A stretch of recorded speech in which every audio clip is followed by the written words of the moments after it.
Good afternoon, everyone. Welcome to the Macarthur Business Alliance meeting. Today's topic is the marketing landscape is changing, and we're pleased to have an exciting panel of experts to talk to us. Lisa Mirabile, who is the president and CEO of Vertigo Media Group. In 2004, Lisa started Vertigo Media Group, a full-service marketing communications firm with a strong focus on brand advertising. Vertigo specializes in branding young companies along with reinvigorating existing brands. In 2014, Lisa acquired another Long Island agency and merged the two operations, nearly tripling Vertigo's gross sales. In 2017, Vertigo launched Spanglish, a cross-cultural marketing program to help brands enhance their reach with the growing Hispanic community. Lisa's a mom to an 18-year-old son and a 16-year-old daughter. And if you haven't been overloaded yet, I'm sure we're about to get there. So, Lisa? You absolutely are, because that's what we do. No, knowledge is power, right? So Vertigo's been around for 17 years. Really proud about that. And often I get people asking me, why did I name my company Vertigo? And if you know marketing, and I think we've touched upon that with Suzanne and also with Brian, it's the 360 degrees of your brand, everything that you touch, right? So what does 360 degrees do? It makes a nice circle. And if you're doing it right, it continues and goes on and on and on and never ends. And that symbol represents Vertigo. So you asked a question in the beginning when we first started, and that was, how do you kind of break through the clutter? And I think both of you had touched upon it. It used to be 7 times. Getting your message out in front of people 7 times would create an action. Now we're up to 15 and 16 times. And then in a time of COVID, we've seen increases of that are just astronomical. And when you're talking about the digital space, it's harder and harder to break through that clutter. So one thing that we've been doing with our clients is creating influence marketing programs for them. What is influencer marketing? Well, right now, you have everything on Google. People are trying to search for products. They're going there to find out their information, and you're running ads. Well, guess what? During COVID, Google has upgraded their privacy acts. It's harder and harder to get your ad shown. They've now created a more centralized way of showing your ads, which is really narrowing in on your geographic location, not serving ads outside of a specific area. So that makes it even harder for you to reach that customer, that end user. I know I do business nationally and internationally. In my office, we speak 7 different languages. We're constantly trying to branch out and get our message out there. So how are we doing it? Well, we've been doing it through influencer marketing, and that's finding people to become brand advocates of yourself. It's about finding people that are interested in products that you use, about your message, about the service, and bringing the visibility, almost like a third-party third-party endorsement for your own brand. So influencer marketing is very powerful. You have a younger generation that has chosen this basically to be a career path. And before I came on here, I had a conference call with a 16-year-old that's making thousands and thousands of dollars on makeup, through makeup endorsements, and she's doing tutorials. So the beauty products, huge environment for influencer marketing. But it's becoming more and more acceptable within the business community. 70% of teens trust influencers over traditional means, meaning if they read about it, or if they saw an ad for it, they're not going to trust it as much as if an influencer had done a video or a review about it. 4 out of 10 people say influencers understand them better than their friends, which is funny because when they go to buy something, they're looking for the influencer. If I'm a car expert, I'm going to go to a car guy. Now, I'm not going to ask my auto body repair guy because I don't necessarily trust him, and I'm definitely not going to ask my, car salesman because he's just trying to make a sale. I'm going to go online. I'm going to look for people that really authentically create messages about cars, review cars, tell me about that, and that's where and how I'm going to make that decision. It's, sort of taking over the Consumer Reports, right? Now social media is more accessible, so your influencers are more accessible. 40% of all purchases online are through recommendations based on a Thomson Reuters study. So if you go through, let's say, what should your marketing investment be? I would say that money well spent is in creating these influencer programs, funding the influencer, and even paying, for that influence. It's not, I know it sounds like it's something brand new, but it's not really brand new. Your friends have always been advocates for you. They've always talked about, your services and my services. And, we've talked about our favorite cars, and we've talked about our favorite beauty products, and we've talked about, our favorite, you mentioned Apple, right? Apple built their business on influencers, believe it or not. Steve Jobs is one of the biggest influencers that were out there. But then when they were launching iTunes, they got top musicians involved. And then they went to the unknown musician, which is even more powerful, and put their silhouettes up. And that's how iTunes was sort of launched. 1,500%. So during COVID, a lot happened, right? We were all kind of isolated. We were stuck in watching our OTT networks, whether we were watching Hulu or going to YouTube or all of these different digital platforms. But what we've seen is a 1,500% increase in influencer marketing. That's astronomical. So if you're not engaging in this is really a missed opportunity. Ad blockers, and like I mentioned, Google has now released a new algorithm, and the ad blockers are even tougher to get through. Now you'll see on almost any website you go to, are you accepting those cookies? A lot of people don't accept. I know I accept because I'm a marketer. I want to see how they're going to remarket me. I want to see what their messaging is. How are they tying in, 360 degrees of their brand? And what are they saying? But a lot of people do put up those cookie blockers, and now your ad's not being shown. So I think we talked about Roy before. That's my friend Roy, return on investment. We live by Roy, and I believe that influencer marketing is a great investment on that. But how do you find the right investor, right? I mean, the right influencer. You're always looking at, these top big people.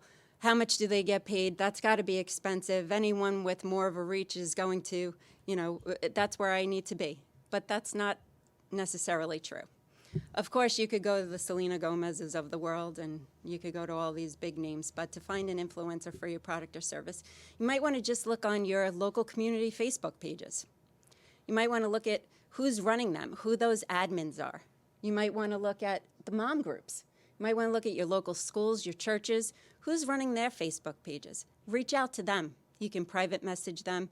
You can ask them, show them about your product, tell them about your service.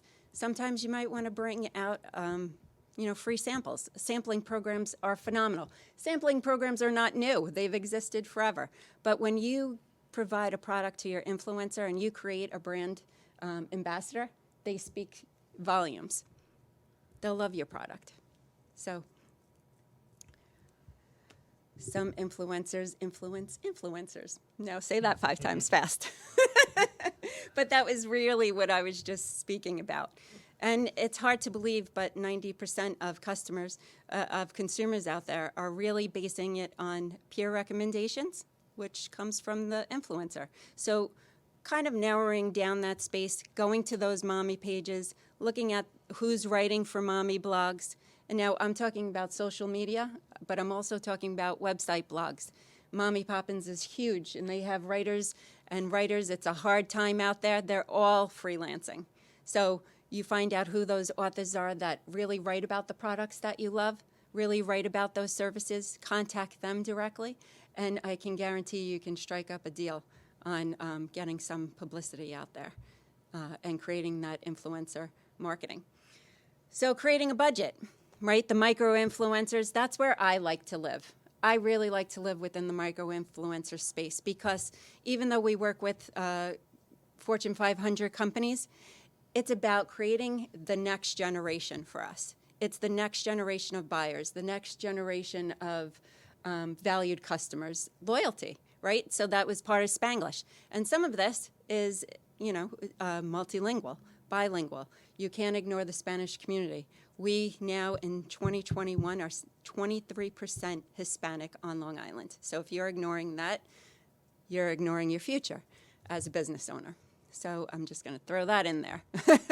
But influencers, such as there are programs online that will find if you want to create a celebrity endorsement and you happen to have those funds, that's wonderful. I work with a sock company who does want those NBA type of players, to wear their socks and to discuss it. So there are websites that you could go to that you'll be able to find an influencer such as a Kim Kardashian or a Selena Gomez. Now, 500,000 a post, I think, is astronomical. We kind of live in that micro influencer space. You have to consider engagement of value, right? There's a value to what content is being put out there. I look at anyone that has 25,000 followers or less, and I wouldn't go less than 10,000. An average post costs about $1,000. If you break that down into how many followers they have and you do the math for what you're willing to pay, you can come up with an engaged user fee. So let's just say you have 2,000 followers and you're asking them to put out content multiple times, and you're expectant, and you could go through their feed and look at how their engagement works, how many people are usually commenting. We're looking for at least 1,000 comments or 1,000 engagements per post. Sometimes, it's realistic, sometimes it's not realistic, so you have to do your homework. When you find that engagement, you can take the price for that engagement down to 62 cents per engaged user. Now, if you go to mail something and you're looking at a direct mailer, you're dealing with postage, you're dealing with paying for the person who is writing the letter for you, you're dealing with folding it, putting it in an envelope. All those are costs. I doubt that you're getting anything close to 62 cents per engaged user. What we used to see on Google would be an average of, 50 cents per engaged user, and now we're at 62 cents. But that Google spend in 2021 is now averaging $1.62. So we've saved $1 in our influencer program. And that's really, that's reality.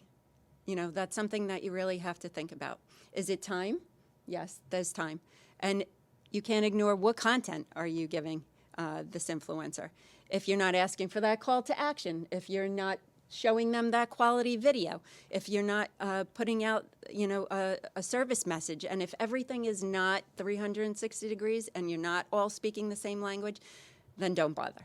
Because your influencer needs to know, you have to set up rules for them. What are they saying about the product? How are they distributing that information? Is there a video that goes along with it? Is there a landing page that they should go to show their clientele or their customers? How are they going to order? And then what is their sort of spiff on that order, if at all? Sometimes they want to spiff on the other, sometimes they don't. But all of these programs are able to be worked out ahead of time. There's a hacking system, right? We've come up with. There's all little hacks to go around everything, right? So one little hack is to identify those micro influencers, which I talked to you about.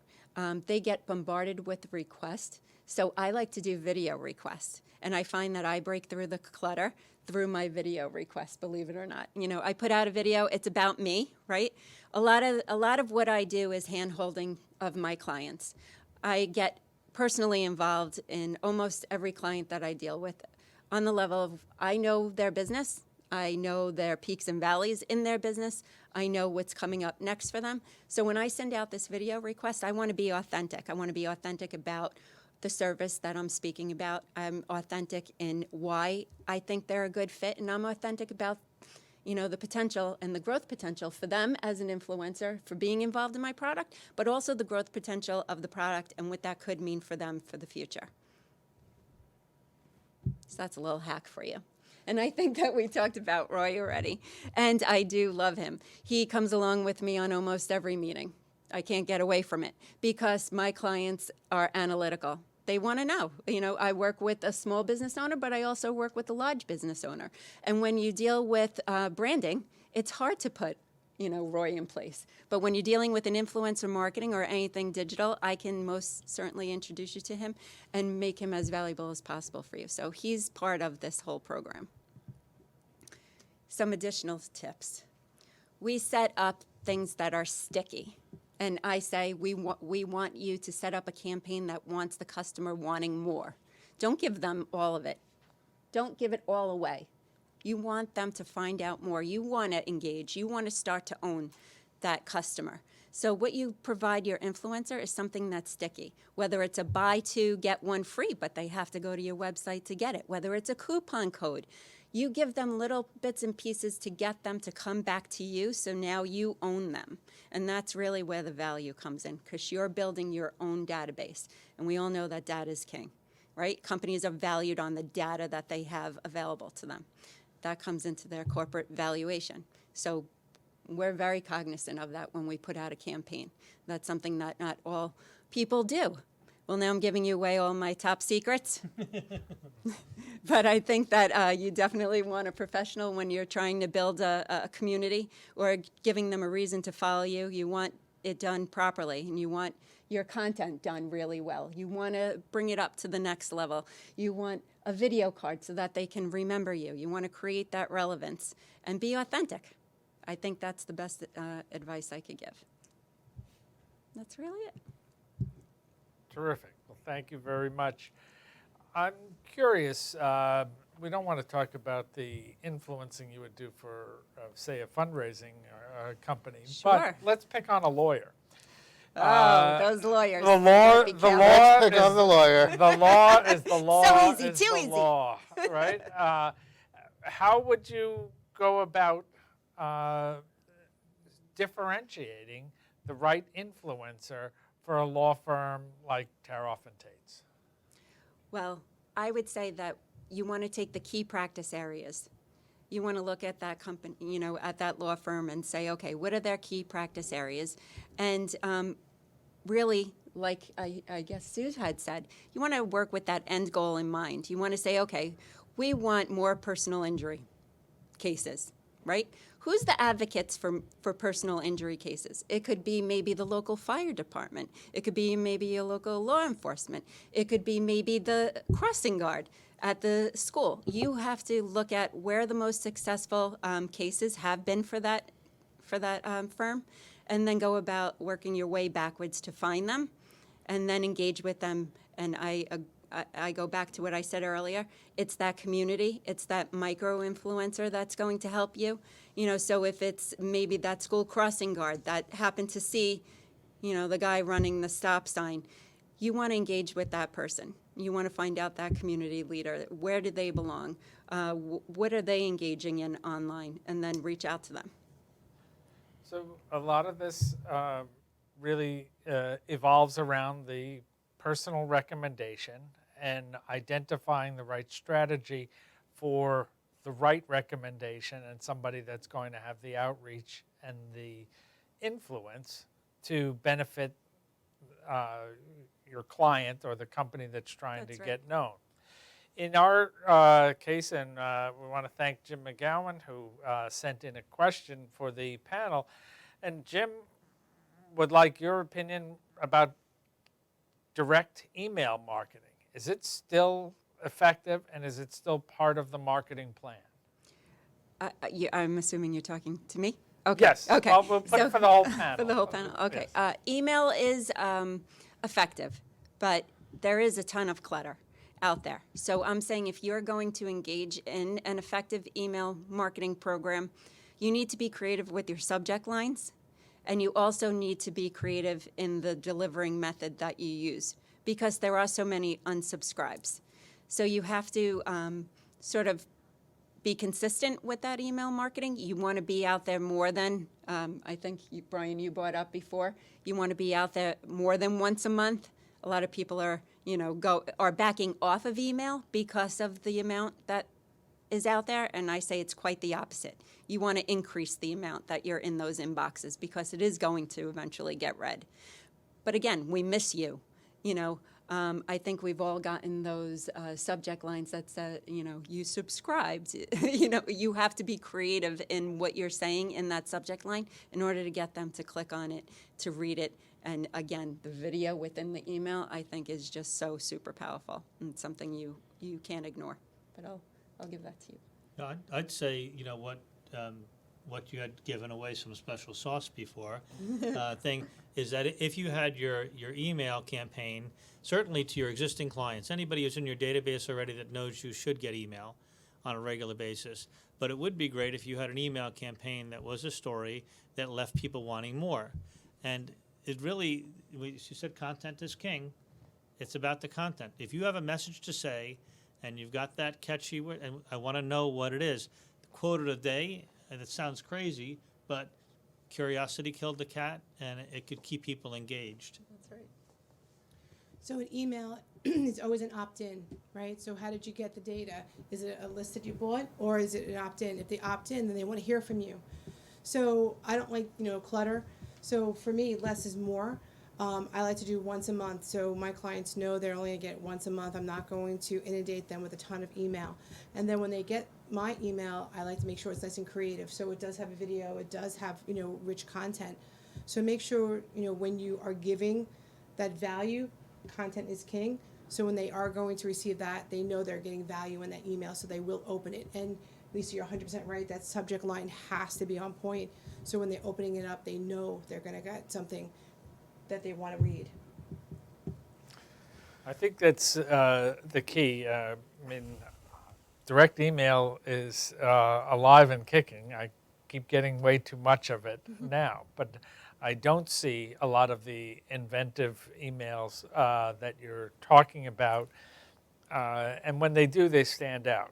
So I think it's, Brian, I'm going to steal a piece of your advice. It is a matter of engaging in the marketing process and engaging the right professional help to stand out and look forward.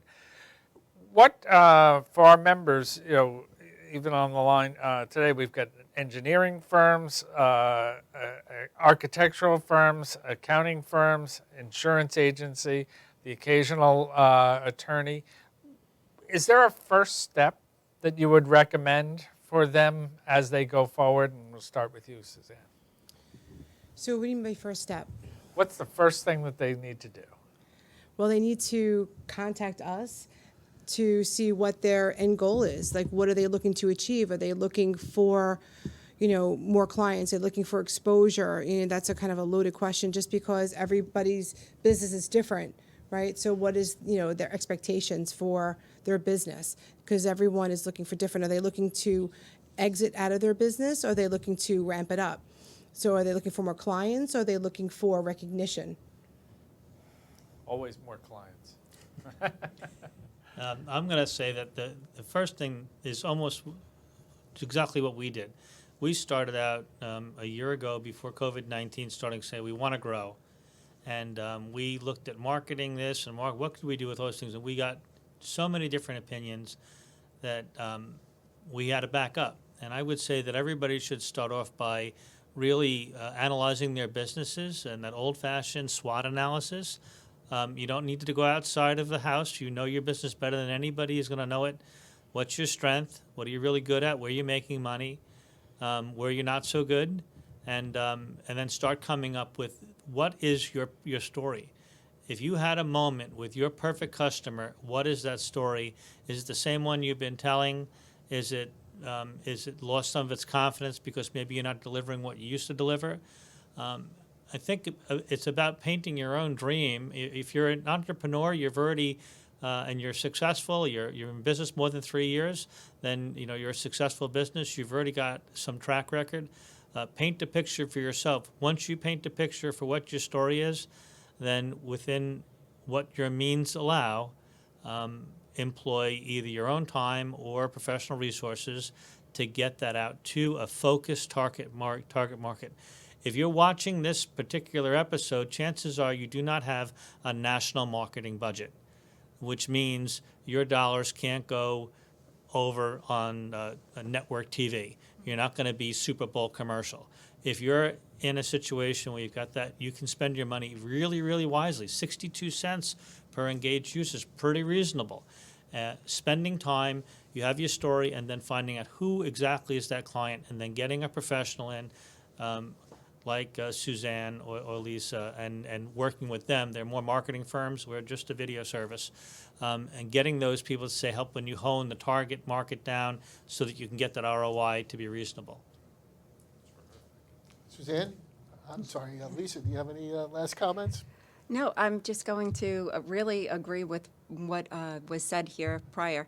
You know, Suzanne said it, and that's really my mantra also, is to figure out what your end goal is. You know, what is that end goal for you, and work your way backwards. And in between, you have to understand all the things that you offer and all the things that you do as a business. You have to look at your sales cycle. What is that sales cycle? Is there a rhythm to it? What has it been over the past 5 years? Where are your peaks and valleys in that? And then how do you put programs in place in order to offset and augment those peaks and valleys? So that's really where we start. I'll just tell you a quick story. We had a company that's locally, you know, based here on Long Island, and they are a remanufacturer. And what that means is they take broken items that you may have bought from Bed Bath & Beyond or any other place, and then they have people come in and fix them. Well, they didn't realize that their quality control system that they had in place is actually a process. That's a marketable process. So when I say take a look at what you're doing as a company, you probably have programs in place that you don't even know you have that can be your point of differentiation between a prospect deciding whether to use you or to use your competitor. And when you identify those different processes that you have, it becomes all the more easy to create those marketing programs. Terrific. Well, I want to thank all of you. It was truly enlightening, inspiring, and scary to say the least. Great. Right.